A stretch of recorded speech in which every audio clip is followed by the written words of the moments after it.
കുറച്ച് നാളുകൾക്ക് മുമ്പായിരുന്നു സകലയും അതവിടെ തന്നെ കുട്ടിയെ കാണാതായിട്ടുണ്ടായിരുന്നു. അതിനുശേഷം അത് മനസ്സിലായതുകൊണ്ട് ഈ കാമുവിൻ്റെ കൂടെ ഒളിച്ചോടിയപ്പോൾ കുട്ടിയും കൂടെ കൊണ്ടുപോയെന്നുള്ള രീതിയിൽ. പക്ഷേ അവസാനം ഉണ്ടെങ്കിൽ അവരെ കണ്ടുപിടിക്കുകയും കുട്ടിയുണ്ടെങ്കിൽ ഇപ്പോൾ അച്ഛൻ്റെ കൂടെയൊക്കെയാണ്.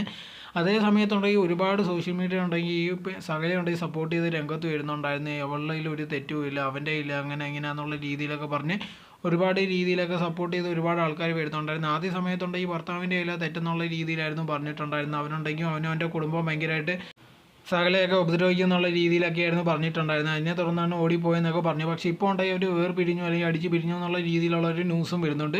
ഈ സമയത്തുണ്ടെങ്കിൽ ഭയങ്കരമായിട്ട് വേറൊരു കാര്യം ഒരുപാട് ആൾക്കാർ പറയുന്നൊരു കാര്യം എന്ന് പറഞ്ഞാൽ സകലയുണ്ടെങ്കിൽ അവൻ കുടുക്കിയതാണ്. അവനുണ്ടെങ്കിൽ മൊബൈൽ ഷോപ്പ് വെച്ചിട്ടുണ്ട്.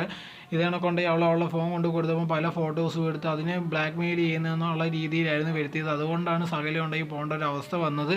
അതല്ലാതെ അവൾ പാവം എന്നുള്ള രീതിയിലൊക്കെയാണ് ഇപ്പോൾ ഒരുപാട് ആൾക്കാർ പറയുന്നത്. ഇതിന് തെളിവോ കാര്യങ്ങളോ ഒന്നുമില്ല. ആൾക്കാരുണ്ടെങ്കിൽ അവളെ സപ്പോർട്ട് ചെയ്യാൻ വേണ്ടി ഒരുപാട് പേര് രംഗത്ത് വന്ന് ഇതിനകത്തുള്ള കാര്യങ്ങളൊക്കെ പറയുന്നത്. എന്തായിരുന്നാലും ശരി, ആ കുട്ടി ഉണ്ടെങ്കിൽ അച്ഛനാണ് ഇപ്പോൾ കിട്ടിയത്. തീർച്ചയായിട്ടും അയാളും ആ കുട്ടി നല്ല രീതിയിൽ ജീവിച്ചു പോട്ടെ.